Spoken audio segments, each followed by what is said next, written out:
mag-print pa daw siya. Okay, so makikita niyo ako everyday. Ayaw lang kang mapulaan na. Basta kailangan gwapa lang pagyapon. Diba? Okay, so we will now discuss health hazards. Mauna muna si health. We will identify, kanina minensyon ni Miss Sok, yung recognition, evaluation, and ano yung sinabi niya isa? Ano yung isa? Control. O sige, ang hirap i-memorize, no? Ganito na lang. Madali kasi ako mag-memorize because I use ang mnemonic device. You know my cell phone number is, you only have to memorize passing, bagsak, passing. Ano yun? My number is 0919-75 passing, 4 bagsak, and passing ulit, 75, then 19. Ending and beginning is 19. So 75 po, 75 lang. Dali mag-memorize. How to memorize our safety? You have to have the rec. Ano yung rec? O sige, ganito na lang. Si Mami D na lang. Wrecking Ball, di ba? Si Mami D yung kanta niyang Wrecking Ball, di ba noon? Noong araw. O hindi kayo kasi edad, ha? Excuse me. Okay. Yung Wrecking Ball, ano yun? Kay Miley Cyrus ba yun? Recognition, evaluation, and control. Ganun mag-memorize, ha? So, madali ako mag-memorize. I can memorize yung cellphone number ng husband ko. Sabi niya, memorize ko dati. Abay, mahirap na ibang magsawag, di ba, no? Okay, memorize dapat. Okay, so health hazards identification. Kaina pag sinabing health, ano mangyayari sa health? Illness ba o injury? Pag health, illness, HI. Pag safety, injury. Parang I pa rin, ano? Illness and injury, ang hirap, no? HI na lang, SI. So, madaling i-memorize. Health, illness. Safety, injury, parehas. Pag ang hirap i-memorize, kasi parehas I. Basta mauna si illness. Okay? Whatever. So, when I teach, I remember I used to make an objective muna bago mag-discuss. Kasi I was tasked to have a training sa masteral. Sa NDMU, I handled the masteral of, ang naging estudyante ko, puro mga teachers, Miss Pat, supervisor, principal, at saka teacher. Ang topic po ay polymerization. Grabe ang topic ko, polymerization. Ang estudyante ko, ang give-take lang, science ba? General science lang. Wala silang general chemistry, 1 and 2, lecture and lab. Wala silang qualitative analysis, 1 and 2. Wala silang quantitative analysis, 1 and 2. Wala silang organic chemistry, wala silang biochemistry, wala rin silang physical chem. Tapos, ang discussion, polymerization. Yung physical chem sa last topic, ang hirap magtudlo, correct? Elementary, naging masteral ka agad. So what I did was, nagkaroon ako na parang may objective. Tignan ko lang in 1 hour and a half, paano nyo ako maintindihan. Pero alam niyo sa evaluation, mataas ang akong evaluation. Oras, 1 to 2:30, oras de peligro. But, natuwa sila doon sa subject kasi pinaintindi ko talaga in the layman's term. Hope you will understand the subject matter with me at the end of the course. Okay? So, explain the principles of, may ay ulit, ako, industrial hygiene. Uy, meron ka alam natin, personal hygiene. Di ba nung nagko-COVID, palaging hygiene. So this time, in the workplace, siyempre industries, industrial hygiene. May ay pa rin. This time, we will identify the health hazards in the workplace. Ang hirap ng walang ano. Dito na ulit. Di ba? Okay. What is industrial hygiene? Anybody could give me IH. Hygiene. Hygiene. Anong pagkakaintindi ng hygiene? Any good guess? Hygiene. Ang alam ko, personal hygiene. Parang medyo malapit sa kalinisan, di ba? Hygiene. Okay. So, hindi lang hygiene talaga yun. Okay, let us analyze. Okay. Pag sinabi natin IH or industrial hygiene, hindi po international harvester, yung mga traktora, hindi po yun. It is the science and art devoted to identify, evaluate, and control. Identification is also synonymous to recognition. Ang hirap kasi intindihin ng IEC. IEC pa rin yan. Or REC, no? Kasi almost the same term. Synonymous sila, okay? Of environmental factors and stresses arising from workplace which may cause sickness. Di ba? Health, sickness, impaired health. Ano yung impaired health? Putol, nakalusugan, impaired, no? Naputol, nakalusugan. Hindi ka agad kalakad kaya naputol ang paa. Which may cause also the well-being, ang totality ng isang tao, and significant discomfort among workers or among the citizens of the community. So, ibig sabihin, i-identify natin kung ano yung hygiene, identify natin. Ano ulit yung isa? Letter E? I-evaluate. Ano yung C? Ay, co-control. Okay, so IEC. Ang IEC materials, ano man itawag natin? Information, education, IEC? Anong IEC? Di ba? Information, education, and C. Ayaw ko sa inyo. Okay, so, what are then our health hazards? According to medical dictionaries, it is any agent or activity posing a potential hazard. So, meaning to say, ang hazard yung about to happen, potential, yung mangyayari pa, hindi pa nangyari. Kasi tayong katawan natin, meron tayong tinatawag na potential and kinetic energy. Balik ulit tayo sa ano yun, anong estudyante tayo ng elementary. Pag sinabing potential, meron tayong potential energy, electrical engineer.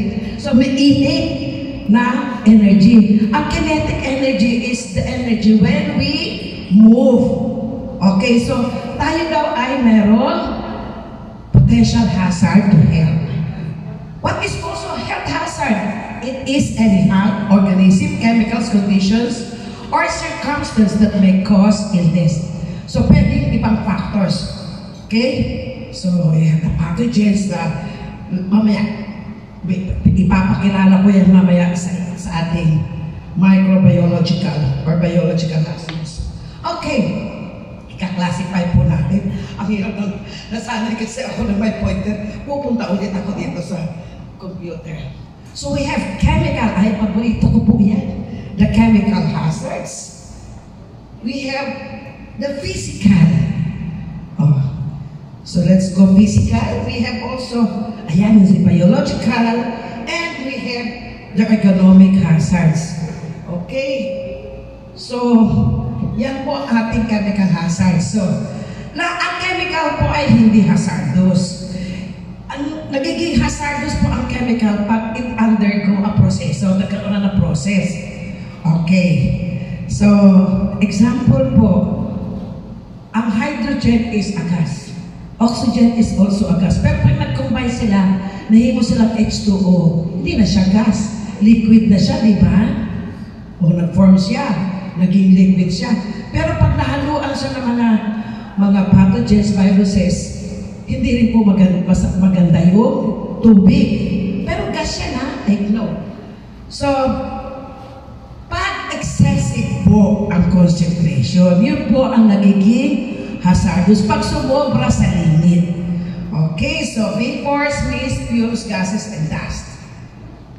Isa-isayin natin yan siya.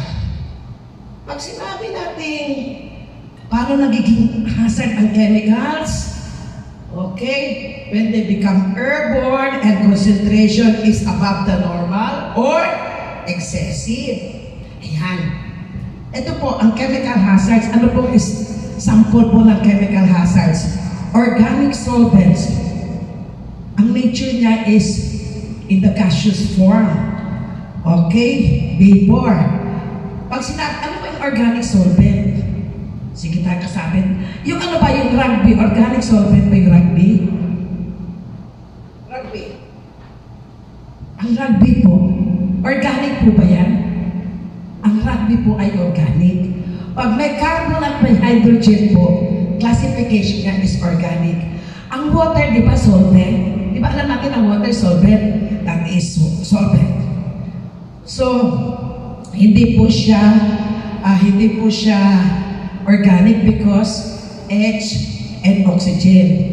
Pag meron pong carbon at saka hydrogen, organic po ang classification. And nag-exam po ako sa mga nurses, galing-galing ko mag-explain. Simpleng molecular weight, hindi po nila ma-answer. Because ang question ko, what is the molecular weight of diamond? Oh, Diyos ko, problema ka akong estudyante. Di ba alam na natin ang diamond? Diamond are forever. Pero the formula of diamond is only carbon. Zero sila sa exam ko. Alam naman nila, pero zero pa rin sila.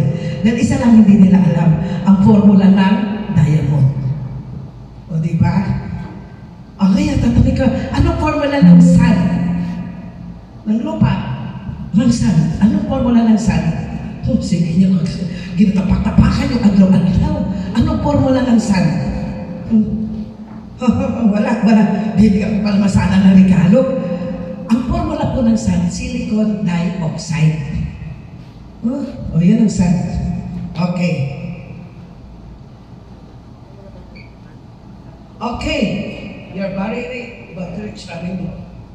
Hey, the battery is running low. Di-charge mo na? Wala ka rin. Your battery is running low. Okay, story ulit tayo.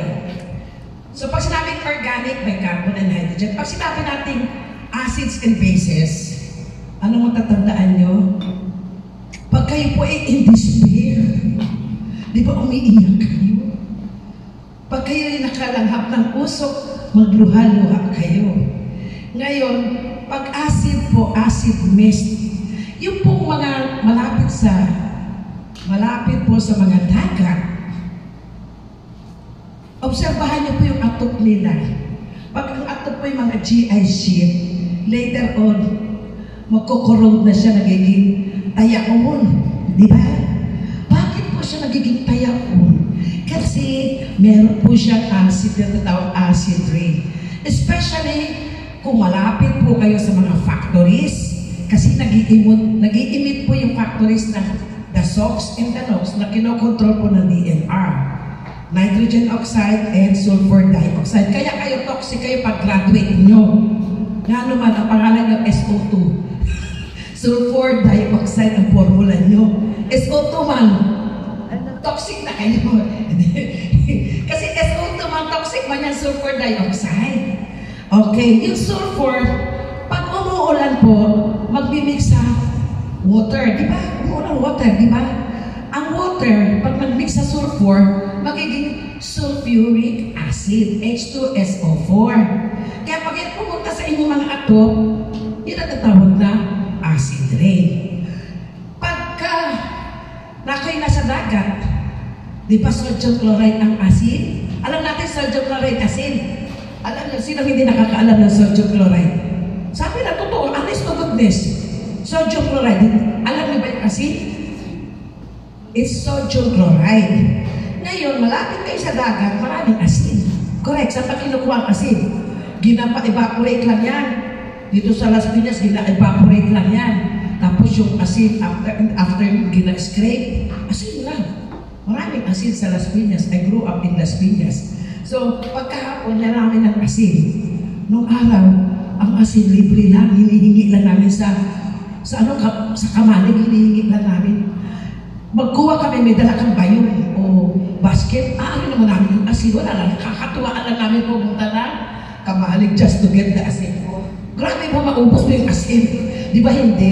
Ngayon, ang nangyayari pag kayo po ay nasa dagat, meron sodium chloride. Eh, siyempre, ulan-ulan ulit.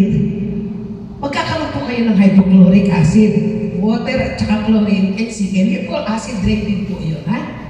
Kaya yung malapit po sa dagat, dapat ang mga atok nila, yung mga tegula, yung mga cement, hindi kasi mag-corrode ang cement dyan.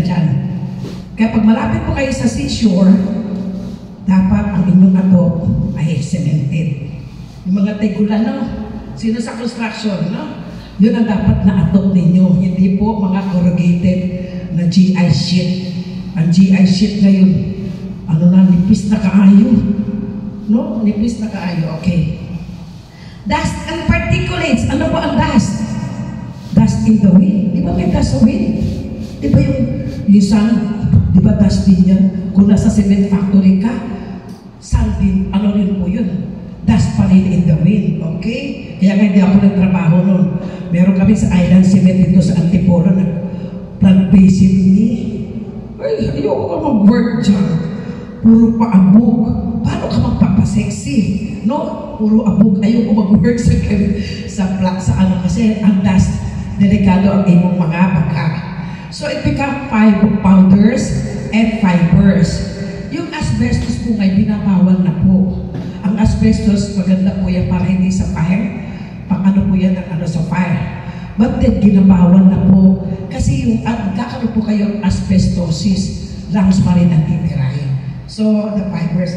Ang heavy metal naman po, yung mga fumes. Bakit po tinawag na heavy? Hindi naman yung kinilo. Uy, ako talaga very particular ako. Bakit heavy ang metal? Kasi po, sa chemistry po, meron tayong tinatawag na periodic table. Di ba yung elements? So, merong metal, non-metals. So, yung mga sulfur is a metallic ang classification niya. Kaya, heavy metal. Hindi po kasi sinabi, mabigat si sulfur. Hindi po yun. Ang ibig sabihin, ang classification po, it's either metals or non-metals. Kaya siya tinatawag na heavy. Okay?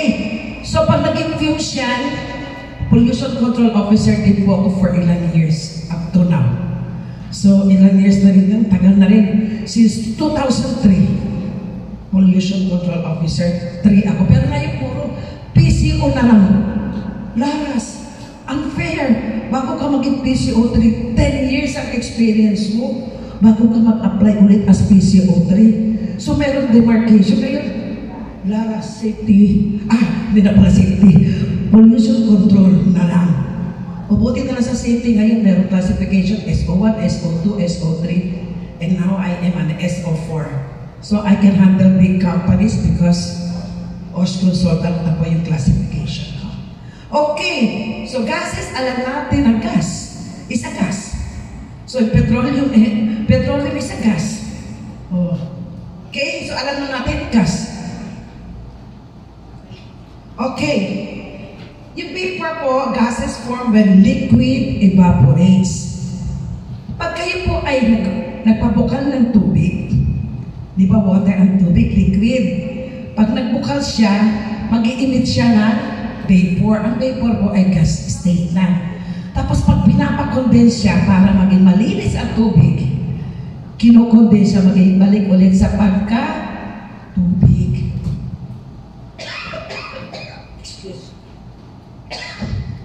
Kaya kasi nasabi ko kayo na anong rugby. Yung rugby po is more or less nasa toluene po ang iyang formula. May compound po siya ng toluene. Yun po sinusupply ko noon sa mga power plants. National Power Corporation. Nagsusupply po ako ng chemicals. The toluene, the benzene, the xylene. Yung po toluene po, C7H8. Bali, ay nako, mag-i-story tayo ng benzene at tapos merong methyl compound siya. So, C7H8, yun po ang main ingredient po ng adhesive. Gusto niya pong tanggalin ang inyong nakadikit dun sa glass ninyo. Make use of the rugby. Pwede po matanggal doon. Or make use of alcohol. Ethyl alcohol, C2H5. Carbon pa rin yan siya. I mean, organic solvent pa rin siya. Pwede pong tanggalin. Or acetone, pwede po. Pero the main ingredient po ng rugby is toluene, adhesive. Okay, the common organic solvents can be classified as hydrocarbon. May carbon at saka hydrogen, toluene. C6H6 po yan. Meron ng CH3, kaya C7H8. Ketones, ito yung tatag na methyl ketone. Ay naku, magbabalik tayo sa organic. Masyado masakit sa ulo ha. Ano lang, preview lang ha, okay lang. Kasi, ano namin yan, 6 units namin yan. So, 2 semester namin kinukuha yan. May laboratory pa, may lecture pa. So, bali, yan po, esters, ethyl acetate. Uy, sabi nila sa akin, uy, may nagpo-promote ng vitamin C. Sabi niya, alkaline daw si vitamin C. O sige, prove to me na naging alkaline ng vitamin C. Eh, acid nga yun eh. Ascorbic acid, bakit naging alkaline? Ay, ma'am, sodium ascorbate. It is not an acid. It is now an ester. Hindi po siya acid. Kaya magbibigay ako sa'yo ng 1 million pag i-prove mo sa akin yung alkaline vitamin C mo, yung magne-network. Pag na-promote mo sa akin na acid talaga, nag-prove mo sa akin, mangungutang ko 1 million, bibili ako sa ibang na produkto.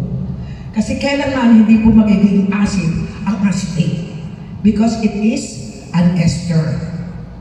Okay, ether. Ethyl ether. So, ether, pang nanghap-langhap para ikaw'y kalipungon. Diba? And of course, alcohol. Yung ethyl alcohol, pag kayo pumiginom ng mga wines, it contains alcohol.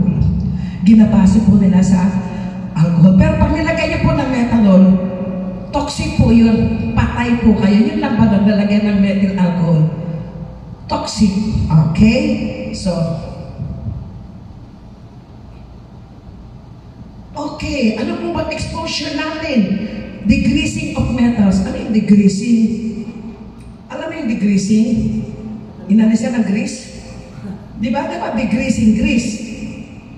Ano ibig sabihin ng degreasing of metals? Example, kung mo natin ginagawa ngayon, meron kayo sasakyan. May sasakyan kayo. May makina. O nasa trabaho kayo, nasa work kayo, ano yung degreasing? Inaalis yung grasa. Diba? Degreasing. Ang ginagamit po dyan, exposed kaya sa chemicals. Diba yung mga mekaniko, hugas-hugasan lang ano? Hindi niya alam na exposure siya sa chemical hazards. Kasi yung oil na ginagamit doon, papasok doon sa kamay. Diba? Yung gas noon, panglinis. Degreasing nga eh. Ano ba ang grease? Diba? Malalo pa na sa petroleum. Ang grease actually is the kumbaga yun yung latak. Ano ba yung latak sa Bisaya? Yung end na siya ba? Diba? Pag nagpa-manufacture ng petroleum, merong kerosene, may diesel, may lubricants, may grasa, lubricants, tapos kerosene, tapos diesel, tapos gasoline, tapos aviation fuel, di ba? Pataas ng pataas. Okay. So, pinakamababa ang mga lubricants at saka yung mga grasa na, yung kanyang yung mga grease, yung parang paste na. So, yun ang ginagamit pag linis ng mga metals. Expose tayo doon sa chemicals kasi hinahawakan lang ng mga mekaniko. Di ba? Tuto mga sila maghawak, ano? Parang ang ganda-ganda tingnan. Sabi, trabaho lang eh. Dapat maglagay din sila ng gloves. No? Okay. Printing. O yung ink. May mga dye po yan. Alam niyo po yung hindi mo matanggal, silver nitrate. I worked in a laboratory I was a working student during my college days. Nawala kasi yung aking yung aking atang ito. Yung scholarship char. Kasi teacher ko sa bahay, ang taas-taas ng grade ko sa lahat. Naka 1.7 nga ako college scholar, pero no grades below 2.8. Kahit may 2.8 ako, nakuha ko pa rin yung grade ko. Pero ang criteria, no grades below 2.8. At teacher ko, mga terorista nung araw. So nawala ang scholarship ko. I'm a college scholar. Buti pa yung state scholar eh, basta pumasa lang, okay lang. Basta college scholar kami, minemaintain ka level ng grade. Ang pinakamababa kong grade is 1.8, except the laboratory, 2.8. Diba? 2.5 man yung kailangan. 2.8 ako, nawagtang ang espiritu ko. Kaya ako nag-work. So I work in the school. I worked in the laboratory for 3 long years. Hanggang graduate po ako.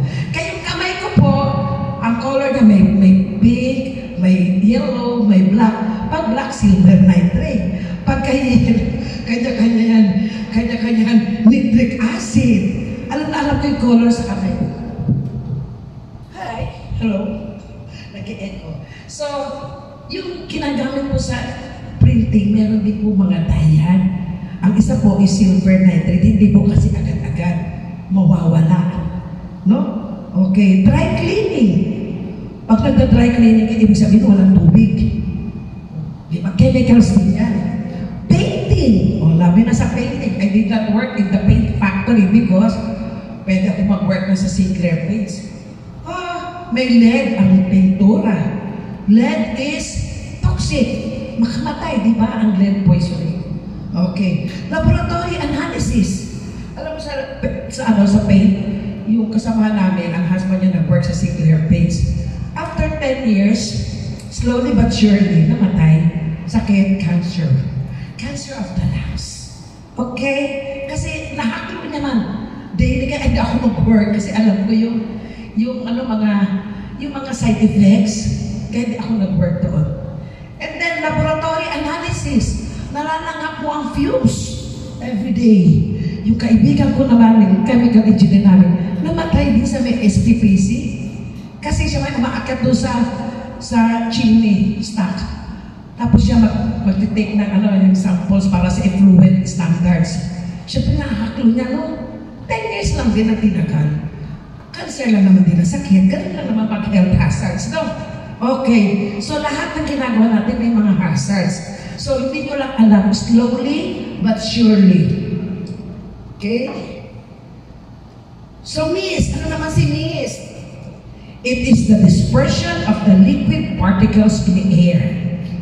Bakit pagka mainit, mas madali matuyo ang mga damit? Pag sunshine, pag may sunshine. Bakit pag kayo medyo yung parang hindi agad-agad pauga sa mga salina? Why? Because there is air and there is water in the air. Yun nga si Misty. I'm so sorry. Misty ba? Na broken-hearted ka, di ba? Luha-luha ka gid. O di ba? Yan na siya. Yan ang mist na tinatawag. Missing you.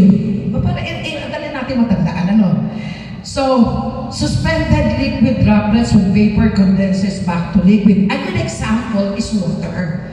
Pag tayo po ay nagpa-distill ng water, siyempre may heat, tapos nagbukal-bukal, nagkaroon ng vapor state, tapos pag kinondense mo, may papaasa sa condenser, malamig-lamig, balik ulit siya sa tubig. Malinis na po yung tubig kasi nag-subside na po ang mga sa tubig, ang mga bicarbonates, nag-subside na sa dalong. Okay. Usually, mist daw is associated with acids, chlorine. Alam mo yung chlorine? Di ba yung tubig natin, kung nasa water district, ay chlorinated? Ako, nagpa-cut off ako. Kasi sa Bula, hindi na ako makainom ng coffee sa morning. Kasi pag nagpabukal ako ng tubig galing sa water district, lasang chlorine. Iba talaga ang lasa. Have you observed that? Yung tubig na may chlorine, pamatay daw yung disinfectant, pero hindi pa gina-prove na chlorine is actually carcinogenic. Ang ibig sabihin ng carcinogenic, ano ibig sabihin ng carcinogenic? Pwede kayong magka-cancer. Pero hindi nila dinidispose. Kasi nga, wala na iinom, no? Kasi meron yung chlorine. Maglalaba kayo, may chlorine. O, diba? So, ang tubig ko ngayon hindi na po chlorinated, flowing water. Ang tubig ko ngayon. So, flowing. Okay, hindi na ako umiinom ng tubig na alkaline. Alam niyo pa ano yung lalagay sa alkaline water? Sodium chloride crystals. Sodium chloride crystals is asin. Pwede kayo magkaroon ng kidney problem. Hindi niyo napapansin. Ay, kaganda nga ng tawag nila tubig na, ang tawag nila sa tubig na ano yung alkaline. So, tinignan ko yung ginagawa ng alkaline water.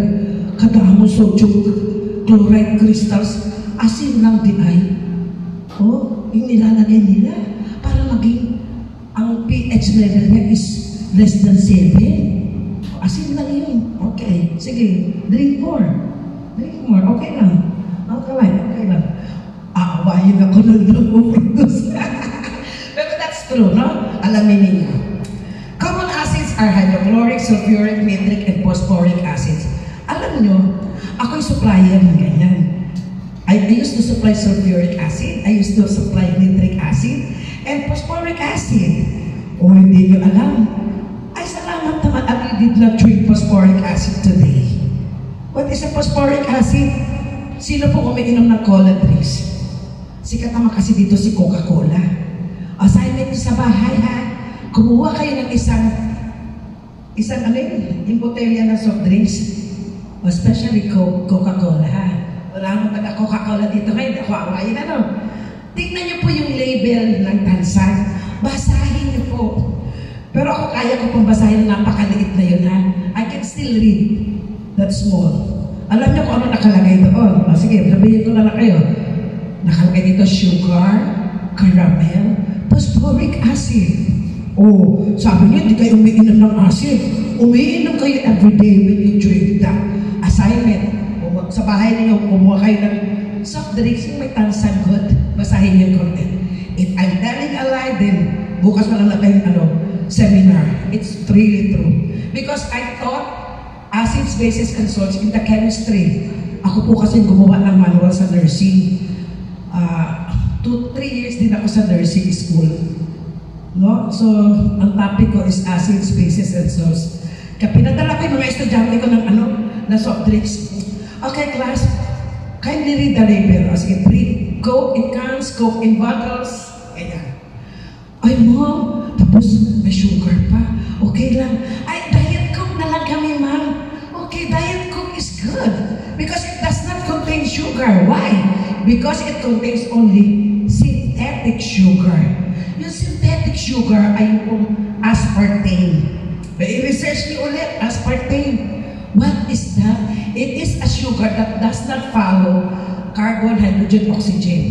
Ang sugar po natin, C12H22O11. Ang ating table sugar or sucrose.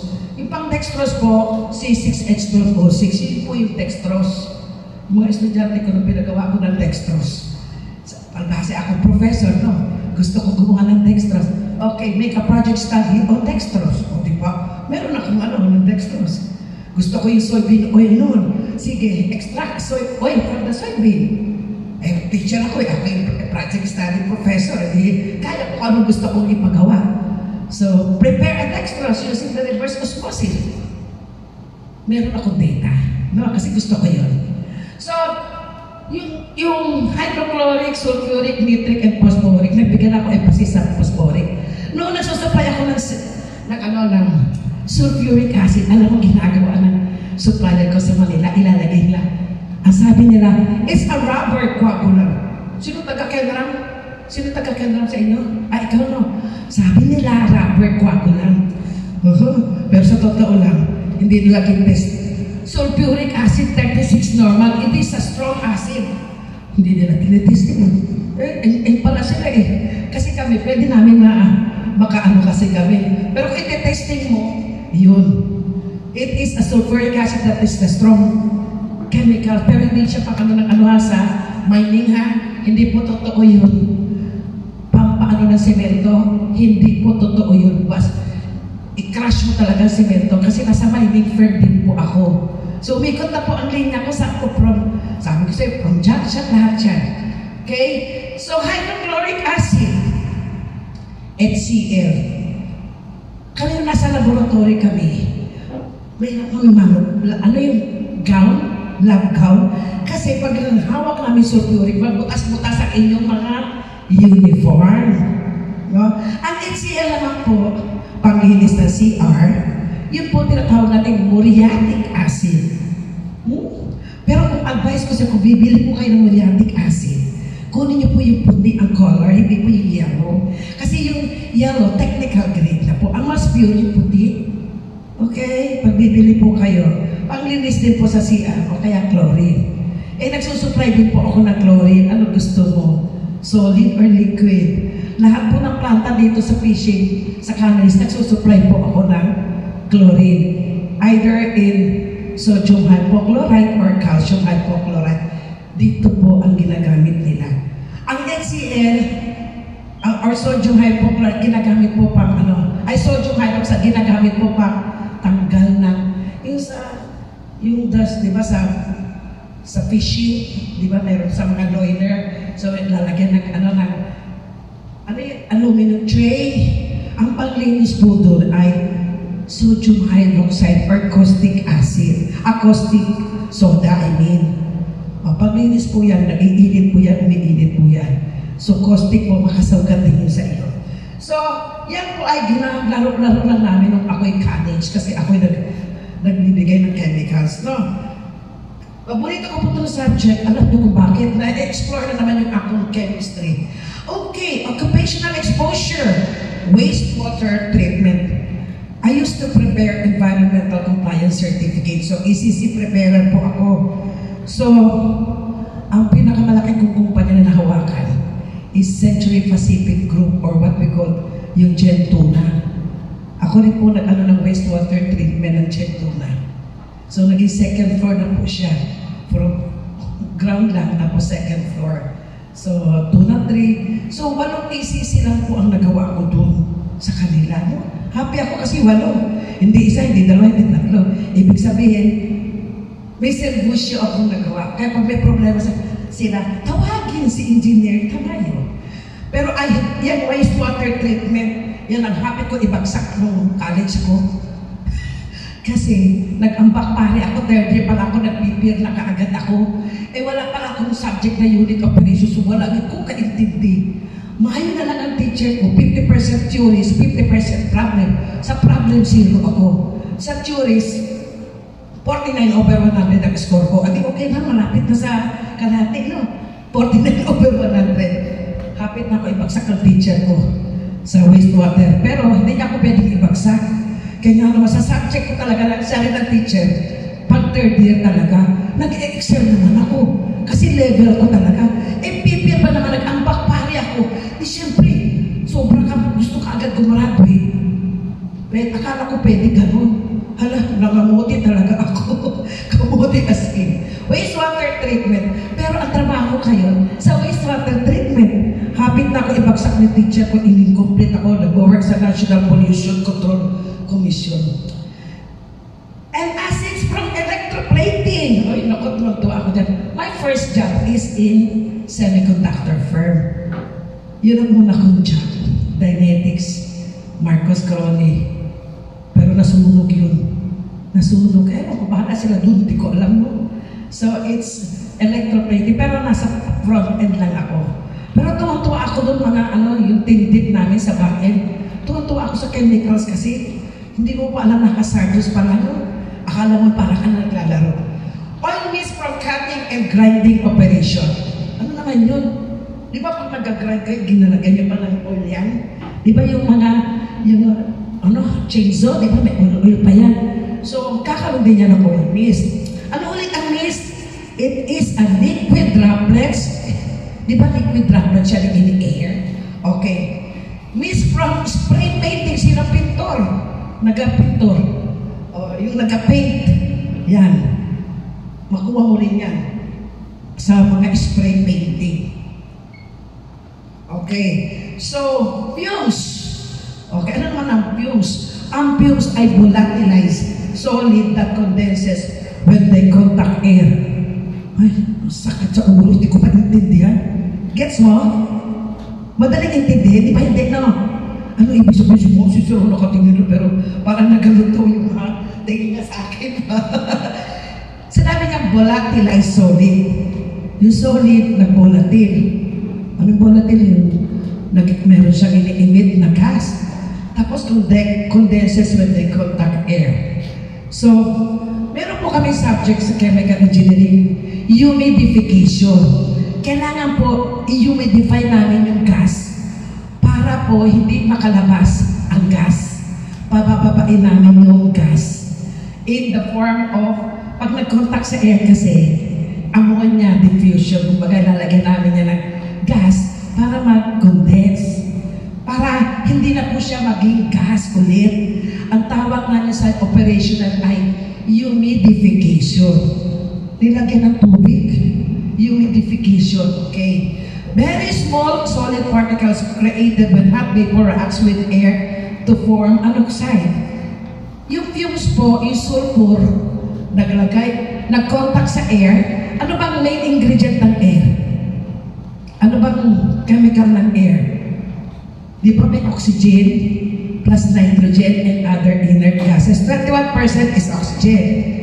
78% is nitrogen, 1% is other gases.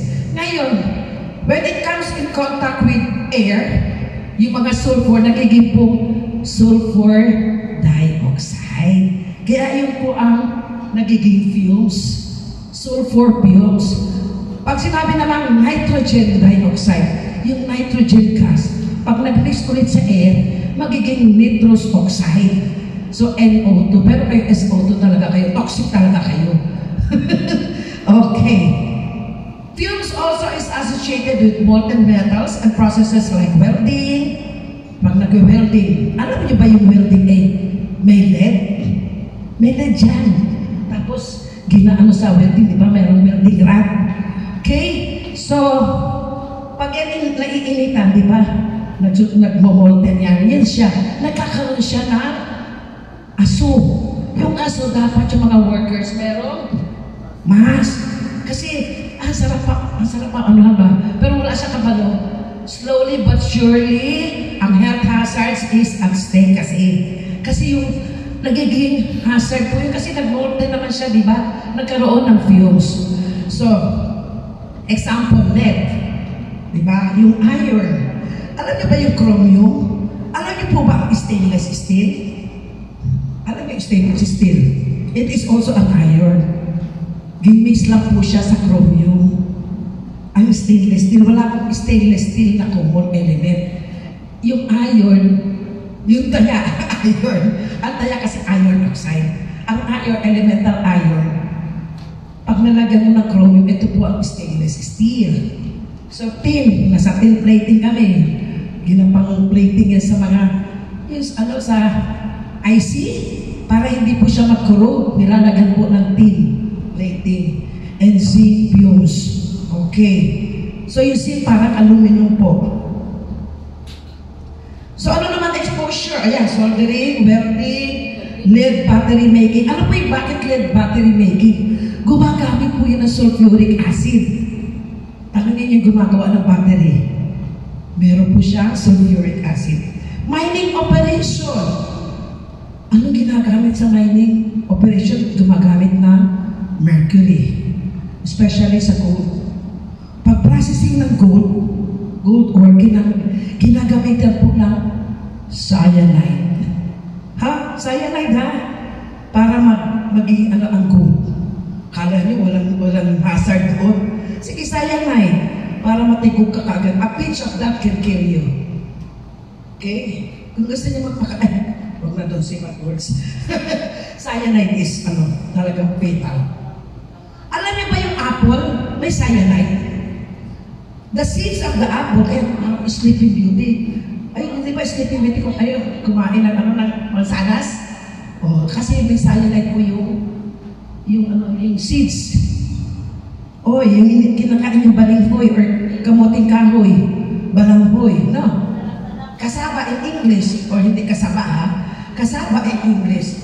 It contains, ano nakalagay? Formaldehyde?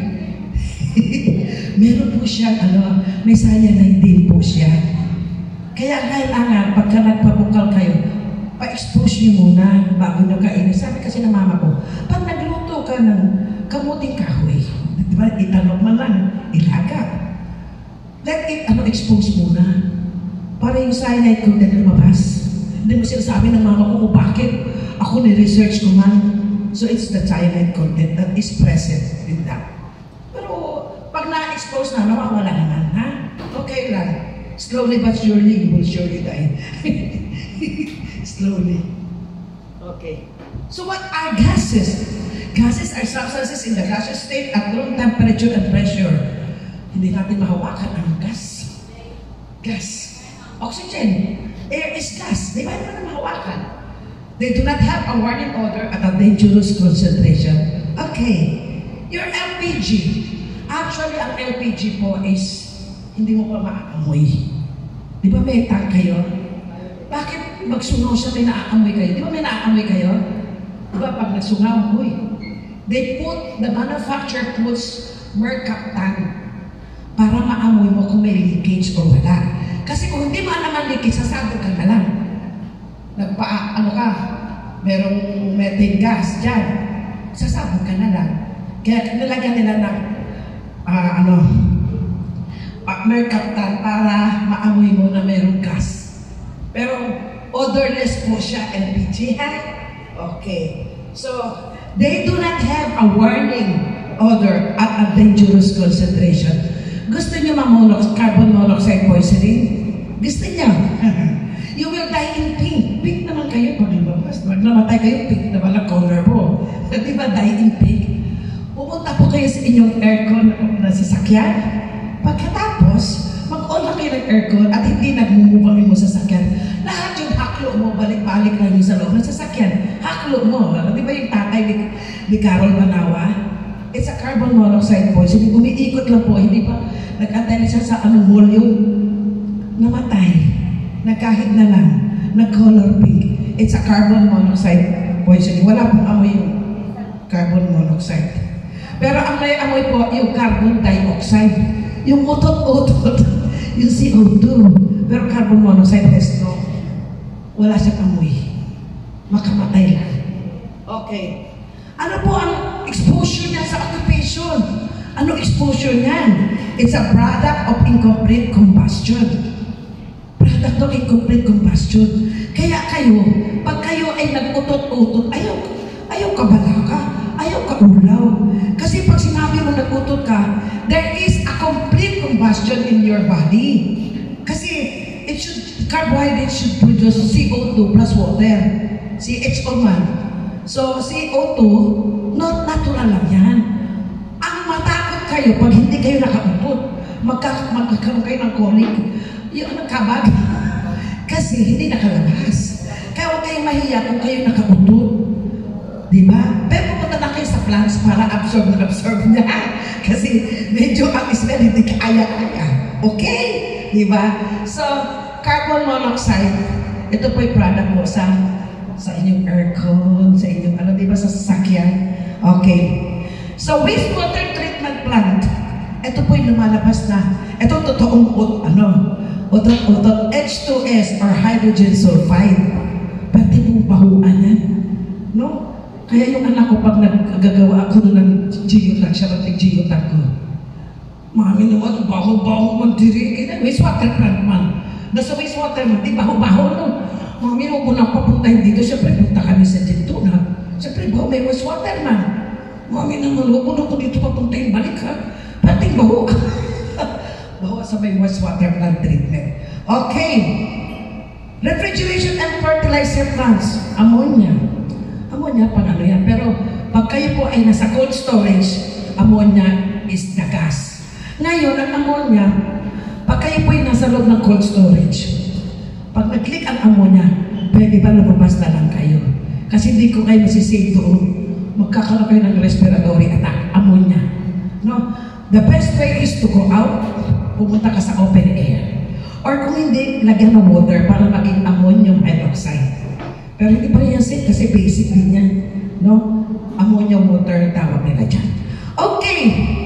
Pag nasa refrigeration kayo, yung mga fertilizers, lahat po yan may ammonia. Ammonium hydroxide po ang fertilizer. Alam niyo ba yung kaputi, mushroom? Mushroom. O ito, plant na lang.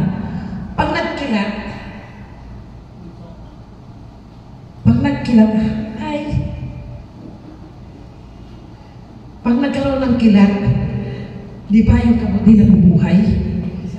Kasi, yung nitrogen, may nitrogen ang air. Take note, may fertilizer ang air. Nagkaroon ng electric shock. Nagkaroon siya ng ammonia. Ammonium hydroxide, lagyan ng tubig. Fertilizer na yun. O sige. Kain pa kayo ng kapatid. Okay lang naman yan kasi sa lupa naman yung pupunta. Okay. So next, ito yung machinery using diesel engine. Pag diesel kasi hindi siya complete. Hindi pa siya ang kain talaga is gasoline. Okay. Hindi naman ako basa ako ng pawis na. Hindi pa kasi actually pinalinis namin yung aircon na yan. Hindi daw natapos. Nag-recommend ako sa labas dito malakas ang aircon. Matapos ito hindi. Okay, hindi pa natapos po. Babalik ka pa daw sa Wednesday. Nag-recommend ng ako ting review. Okay, machinery using diesel engine. Ang lumalabas doon, nitrogen dioxide. Hindi natin napapas. Ay, salamat, parang may hangin na. Oh, thank you. Binaba mo lang pala. Hindi naman ako mapalhason. Masyado lang malamig. Okay, next. Dust. Ano may paborito ko kang dust in the wind. Refers to the spread. Ang mist, liquid in the air. Ito naman, suspension of solid particles in the air. Ito yung dust. Yung alikabok, nasa air. Kaya malanghap mo, di ba? Okay. Dust are classified according to size. Uy, may sizes ang dust. Meron tayo tinatawag na total dust, respirable dust. Mag-attend si ma'am. Hi, ma'am! Oo. No problem. Alam namin you're so near. Okay lang. Second module pala tayo, ma'am. Okay lang. Okay. Ang sinabing total dust, yung total dust in the area. Total nga yun eh. Pero pag sinabing yung respirable dust, ito yung fraction of the total dust which passes through a selector which can be inhaled, and deposited in the lungs. A good example is asbestos. Asbestos fiber is very dangerous kasi it can cause you asbestosis. Sa lungs mo yan, magpe-penetrate sa lungs. Yung tutuslok-tuslokin niya. No? So, yung friend ko, hindi siya namatay sa sa asbestos. No? Si Jack Shop ba? Kilala mo siguro ba? Si Noel. Hindi ba siya namatay? Ang misis niya namatay. Eh, bakit naman, ma'am? Eh, kasi naglinis siya ng mga asbestos na Jack Shop ba? Eh, nagkatol-katol ang niya. Wala man siya yung long sleeve. Nag-ano siya ng mga asbestos na wala naka-long sleeve. So, pumasok po yung dust ng asbestos sa skin niya. The biggest organ of our body is skin. 70% of our body is the skin. Okay. So, pumasok din, katol-katol. Mabuti pa daw na si urchin kayo tuyo, lagyan mo na ng ilalabas na. Pero yung asbestos fiber, damo mo ipenit ka nun, damo na magpasok. So, very pliable, hindi mo siya makikita. Pero it can damage your skin and damage your heart. I mean the lungs. Pasok kasi sa lungs air eh. So, when it is deposited in the lungs, the sakit na mangyayari mo is asbestosis. Okay, so health cancer. Occupational exposure. These dust particles are generated by physical processes such as hinahawakan, handling, ginagrind, ginadrill, ginamill, and crushing operations. Ang crushing, yung limestone, ginakrush para maging semento. Okay. So, yung solid materials are broken, the crushing. Yung mga bato, para maging aggregates, di ba may sizes yan? Gusto mo yung maliliit, malalaki, mga pebbles, ganyan, ginakrush. So, during the crushing operation, meron dito, yabok, o ayaw mo ng dust, yabok na lagit. No? Tagalog, tako niya, pasensya na kamo So, yabok din. Okay. Okay lang, nag-i-English ako. Pag hindi ka makaintindi, just raise your left hand or right hand. Okay lang? Okay lang, just give me a raise. Okay. Ay, naku po. Chemical hazards pa lang tayo. Anong oras na cellphone ko ba? Cellphone check.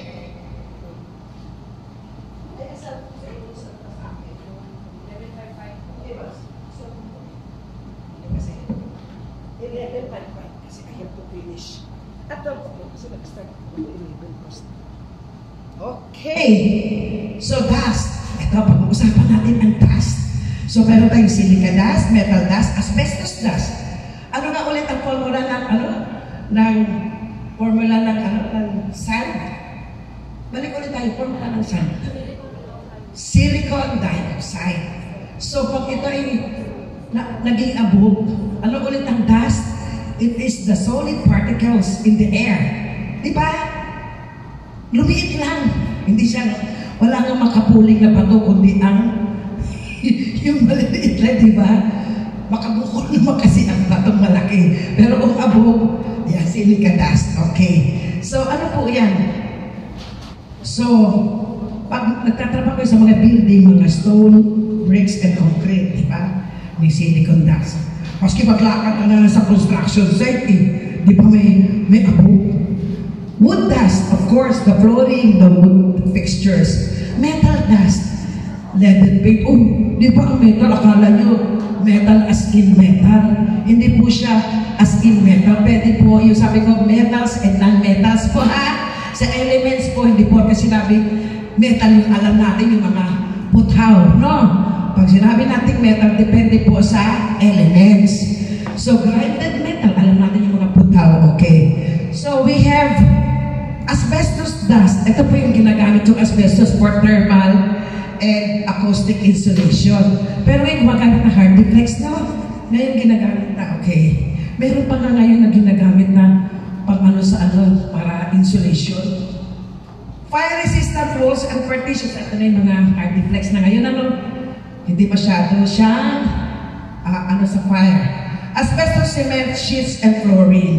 So, pinabawal na po si asbestos, no? Meron akong protocol yan. Yes po. Is anybody asking me? Siya pala. Okay.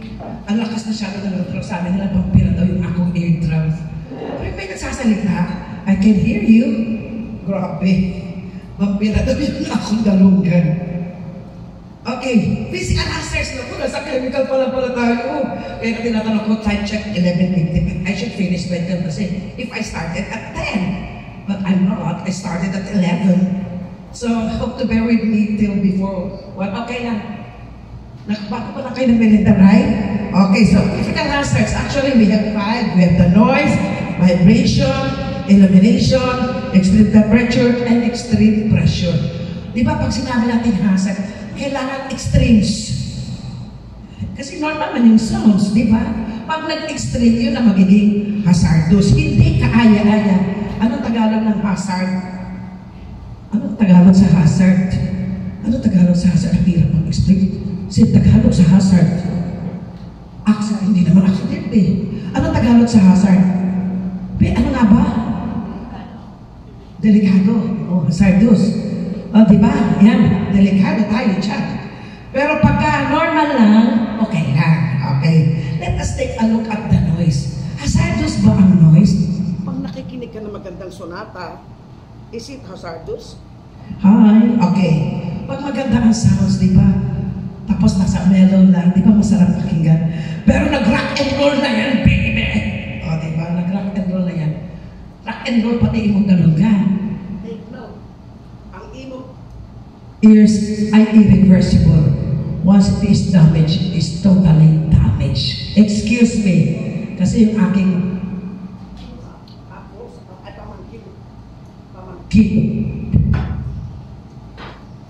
yung pamangkin, di ba, ano yan, anak ng kapatid ko, yung anak niya, di pamangkin ko, hinablos, ikagaw, tama? Okay. So, okay lang tayo, saksak sinakol, okay lang? Ba't galit po ako, nag-i-English po ako, ha? Kasi ang hirap po mag-Tagalog, ang hirap po mag-Bisaya, ang hirap po mag-Ilonggo, mag-English na lang tayo. Okay. Kaya mga estudyante ko sa nursing, class, why did you take up nursing? Ma'am, gusto namin mag-work abroad. 80% of my class gusto mag-abroad. Okay, class, from now on, I will not understand you if you speak in the dialect of the Bisaya, Tagalog, or Ilonggo. Only I can understand the English language. Nosebleed pa rin estudyante ko. Di ba gusto niya mag-abroad? Oh, this is not the training ground. Speak in English. Nosebleed daw si ma'am. Okay. So, noise. Ano ba kasi noise? Balik tayo sa noise. Okay. It is unwanted and excessive. Ibig sabihin, alam niyo, naka-experience ba kayo, naka-ano kayo sa yung sounds na malalakas? Ako naka-experience ako sa Babes Bar. Pasok ako doon kasi every weekend gusto na pumunta ng bar hopping, ganyan. Hala, ang sounds, doon galing tukan ko, dati labas tayo din. Damag mo to, parang akong tukan.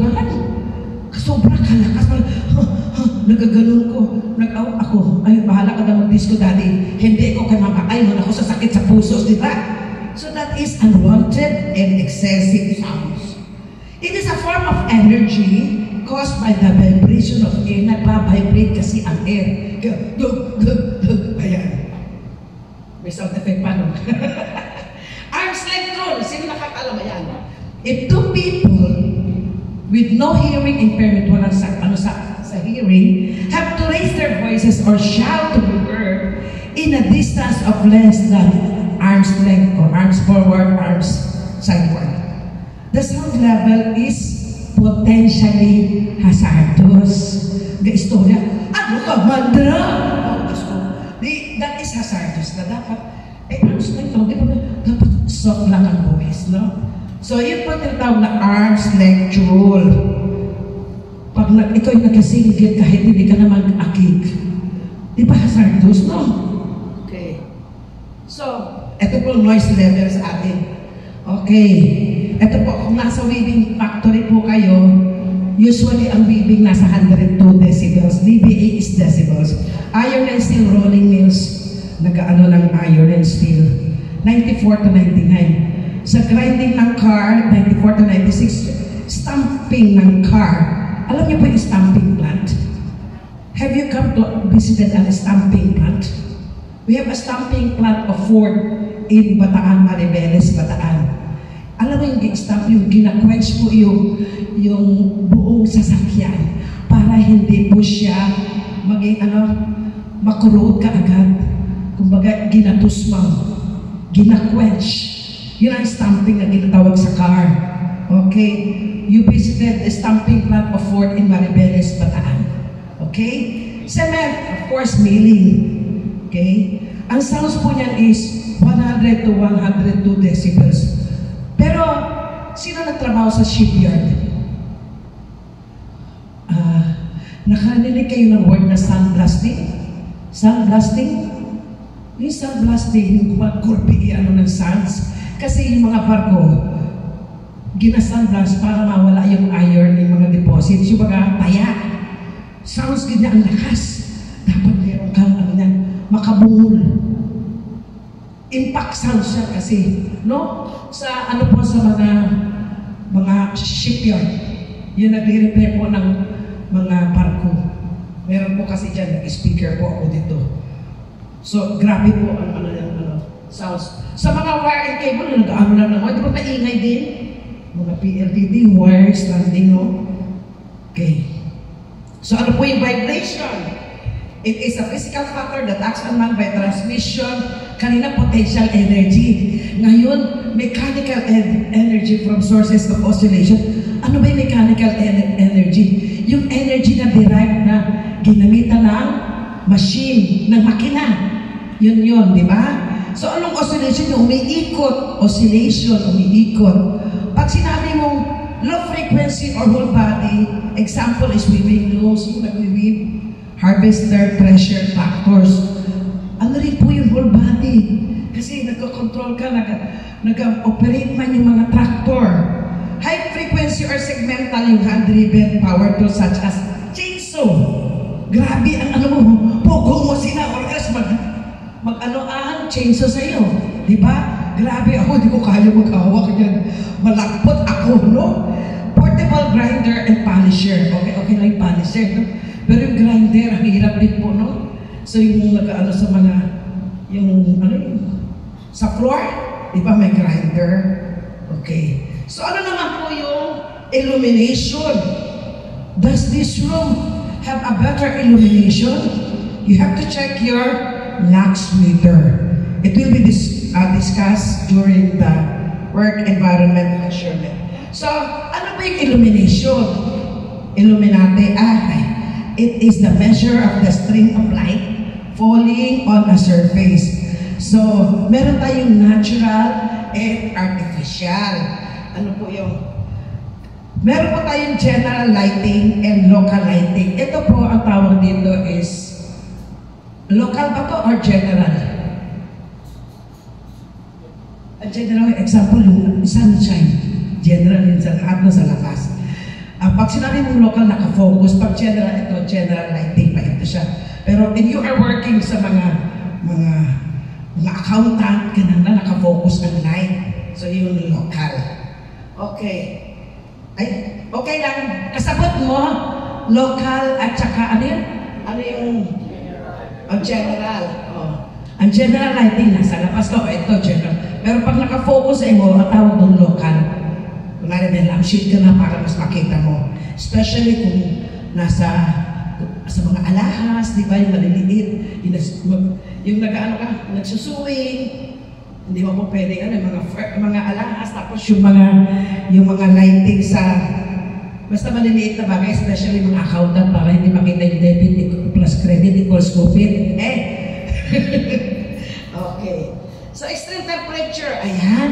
Ito naman sa extreme temperature, ano pa yung heat exposure? Thermal factors, we have the temperature and humidity. Aba, nung sa Friday, di ba napakainit? Pag alas 12, pag aluna, di ba nag-ulan? Ay, Saturday, hindi na Friday, no? Saturday, nag-ulan, ano? Hala, nag-ulan. Sabi ko, okay ha. So, usually, hindi tayo maka-experience ng ulan, di ba, pagkahapon sa Jensan? Kasi general sun. And, alamin natin yung physical workload, is it light, moderate, heavy, and very heavy. So, depende sa work na ginagawa mo, ang physical workload mo. Pag ikaw ay naka-expose sa extreme sunlight, pwede ka magka-heat stroke, di ba? Yung mga workers na construction. So, ang physical workload, tapos nasa initan pa, sobrang init. So, dito kino-consider natin ang work rest regimen. Malalaman natin sa admin control later, okay? So, change in the altitude or atmospheric pressure. Pag sinabing pressure, high pressure, git ko sa trabaho. Ano nga ba yung pressure? Ginapuga, git ko. Pressure man. May napuga, git ko ng ano ba? Ng coconut, gawa, git ko ng ano ba? Ano yung binigdit? Sabi ko, dadalhin ko ang binigdit ko kami, nakalimutan ko. Masarap hapon lang kasi ako nag-binigdit. So, yung press. So, pag sinabing extreme pressure, change in the altitude or atmospheric pressure. O, sige, usap tayo ng pressure. Sige, ano ba ang normal pressure in the air? Normal. Pressure. 1 atmosphere, very good. Naku, meron ako rinigaluhan dito, Miss Alea, ha? 1 atmosphere. In terms of Mercury, ano po ang normal atmosphere pressure? 760. Meron na regalo na naman. In terms of kilopascal. Sir, ano bang kurso mo, sir? Mechanical pala, kaya alam niya pressure. Okay. In atmosphere. In PSI. Sana hindi mo katawa. PSI, pounds per square inch. The normal atmospheric pressure is 14.7 PSI. Bawas yung regalo niya, 4, dapat 3 na lang. Miss Leia. At least, no? Yan. Kasi, syempre, when you are kasi nagko-compute kasi tayo sa engineering. Palagi kino-compute ang pressure. Okay. Professor kasi, no? Kaya meron ako pinagsak na estudyante ko. Ang hinihingi ko QHIP, ang sinagot niya H enthalpy.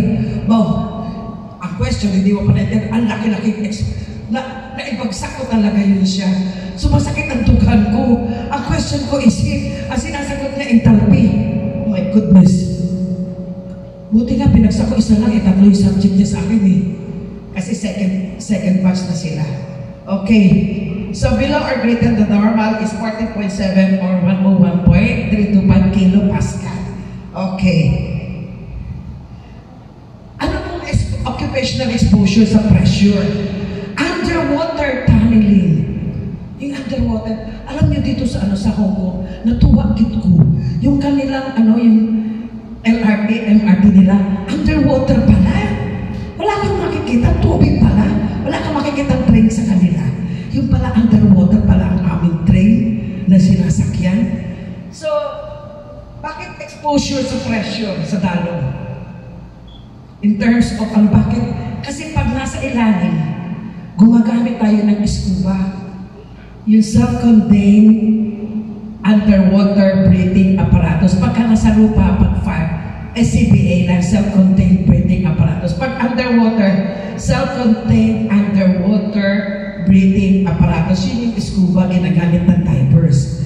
Bakit ang pressure sa ilalim ng tubig? When we say atmosphere, it should be air. Di ba pag sabi mo atmosphere, air yan. Ang content ng air is oxygen and nitrogen. Pag nasa ilalim po kayo ng dagat, underwater, wala na pong oxygen. Kaya po kayo gumagamit ng scuba, self-contained underwater breathing apparatus. So pag under kasi sa wala na pong oxygen, nitrogen na lang po. So hindi ka nakaginhawa. Okay? We need oxygen, not nitrogen. Okay, diving. Yung mga divers, di ba? Sewage construction yung gumagawa ng yung sewage sewage yung kanal, di ba? Yung kanal, di ba? Sewage na kanal. Aviation, di ba? Yung atmospheric pressure sa magluturo. Ay, sino yung si Katy Perry? Nagpunta pala siya sa di ba? Sa Makaysya, ang mahal ng bayad nun, no? Si Katy Perry, kasama niya mga babae na kasama niya. Nakita niyo sa YouTube, yung si Katy Perry, sila, sumakay sila sa tapos parang astronaut sila. Mahal ang bayad nila dun, ha? Just to experience in the orbiting of the world, of the earth pala, I mean. Okay? Major problem. I'd rather say it, Miss Universe, I'd rather say it in the world, universe pala, sabi ni Pia. Okay, so mining. Wala din pong hangin sa loob sa ilalim mo. Ang mining, di ba? Sa mining, kailangan mo rin merong air. Okay? So, exposed ka doon sa hazards. Okay? So, radiation. Di ba sa Santo si radiation man? Asa na ba ito nakaupo? Yan. Si radiation. Nakakatakot ka, sir. Kasi, marami kang radiation, sir. Okay. Okay, it is the emission or transmission of energy pa rin, ha? Take note na pinag-aaral natin. May transmission of energy, potential energy, mechanical energy. Ngayon naman, transmission of waves of energy in the form of waves or moving particles. Ayan. Ay, nalang doon, elementary ako nung high school ako. Anong elementary ako, sabi ko, smallest particle is molecule. Ay, meron pa palang atom. Pagkatapos ng atom, sa atom pala meron neutron, may electron, at saka may proton. Ay, nakakalibog. Tapos kayo meron namang ions. Alam niyo ba na hindi makapenetrate ang ating mga kinakain pag hindi siya na-metabolize in the form of ions? Hindi po siya papasok sa cell natin. Kung baga access denied. Pagka-atom sa papasok, dapat i-disintegrate, gawin siya in ionic form. Kaya nga free radicals, ions, positive ions yan. Bad yan sa katawan. Okay? So, ionizing radiation and non-ionizing radiation. Mag-alihibog man si Mama, uy, ngayon, kayo na atoms, molecules, atoms, ngayon may ions na, no? So, ano po yung ionizing radiation? It is a radiation consisting of particles, X-ray, or gamma rays with sufficient energy to cause ionization in the medium through which it passes. Take note, kung sige, i-research nyo, hindi po makapasok ang atoms, molecules sa inyong mga cell. It should be in a positive or negative ions. Okay? So, bakit tayo nagkakaroon ng radiation? Pag nag-expose ka sa, ano yun? Yung energy as waves or moving particles. Sa radiation, ano ba ginagamit sa radiation, sir? Sa yung pag X-ray, ano ginagamit sa X-ray? Lead count? Ano po?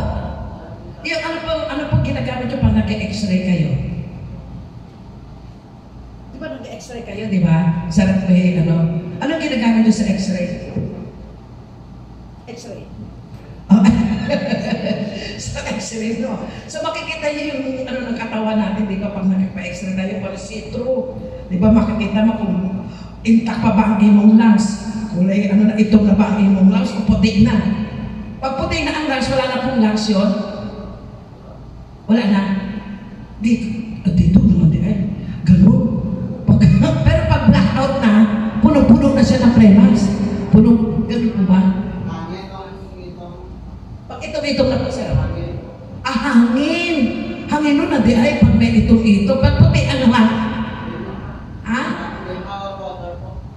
Puno ng water. Water yun ang iyang ano, yung iyang lungs, ang baga niya may tubig na. Ganon, di ba? Pagka, ano tawag doon, sakit na, ano yung sakit na emphysema, ang lungs niya, ang itsura? Emphysema ba? Nagdikit-dikit na kasi yung cilia of the lungs. Naghapay na ba? So, puti pa rin ang color. Hindi ka nakaginawa kasi naghapay naman ang cilia of the lungs. Yun ang cell natin sa lungs. So, pag maghapay na, hindi ka nakaginawa. Nasaraduhan na ang ano mo ng lungs mo. Hindi na siya maka-accept ng air. Okay. Non-ionizing radiation. It refers to any type of electromagnetic radiation. Ay, nakakaluto naman ito. Sinasabi ni Ma'am, uy, may electromagnetic radiation pa dyan. Okay. What is electromagnetic radiation? It does not carry enough energy to ionize atoms or molecules. That is to completely remove an electron from an atom or molecule. Hello? Kasabot mo? Wala na. Okay. So, explain ko sa inyo yan. Di ba ang atom merong proton tsaka electron? Tsaka may neutron sa tunga, sa nucleus niya, no? Ang kailangan daw ng non-ionizing, kailangan niya, parang may metabolize yung atoms or molecules, mag-disintegrate to remove an electron from an atom or molecule. Yun po ang tinatawag na non-ionizing radiation. Malito pa rin ako. Hirap pa intindi. Kaintindi nyo yung non-ionizing sa ionizing. Sabi lang, honest to goodness. Alam ko, tingin niyo, lumalagpasan ng ko eh. Ang alam ko, tingin niyo, parang nag-overseas. Kasi it's either na pag you say no or you say yes, kalma lang. Stay put lang. Parang estudyante ko doon, tingnan ako, behave na behave sila. Yung mga estudyante ko.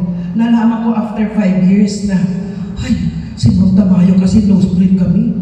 Ay, ayun na namin magto, baka kami tawagin. Pag tawagin ko daw sila, nosebleed na. Kasi I don't understand your language, you know? I only understand the English language. Okay? Oh, mga estudyante ko nahadlok na magmamangkot. Game? Okay, come on. You're not my student. I will not give you a grade. Pag sinabing ayos, it's either may, pag ionizing, kaya niya i-disintegrate ang inyong mga cellular body. Ang cell mo ba? Di ba? May cell. It makes up a tissue. Ang tissue makes up the organ. And the organ makes your body. Gets nyo? Ang hirap mo mag-explain. Yes, sir. Para naiintindihan ako ni sir ba? Kahit nasa ano. Sir, ano ba kurso mo, sir? Kasi nasa ano siya, MGM Plaza. Di ba ako nakapasok dyan, sir? Anong kurso mo, sir? Criminology. Sa bagay, pwede kang ano doon sa ano, no, magbantay doon sa mga shoplifter. Criminology. Okay. So, ayan. So, pag sinabi mong non-ayos, hindi gumagamit ng ayos. So, tama po ba ako? Wala ng ayos. Pag ayos, may gamma rays. Ito naman. Alam niyo, hindi ko lang pinag-ano yung gamma rays, beta rays, alpha rays. Naku po, quantum physics naman tayo. Balitin mo na, lalo naman nagsamot. Si Ma'am talaga, simple lang pinapa-explain sa akin. Ayaw ko na lang i-export. Baka maglibog ang inyong utok. Module 2 pa lang tayo ha. Hindi pa tayo nasa module 3 ha. We have module 12 yata. 21. Okay lang? Sa ulo pa lang, maglibog na ako. Okay. Sige, pasagdahan na lang natin yan. I-research nyo na lang. Alam nyo kasi ako nun, hindi ako pala tanong. I do not ask question. Sabi kasi nag-register ako, nag-apply ako sa trabaho.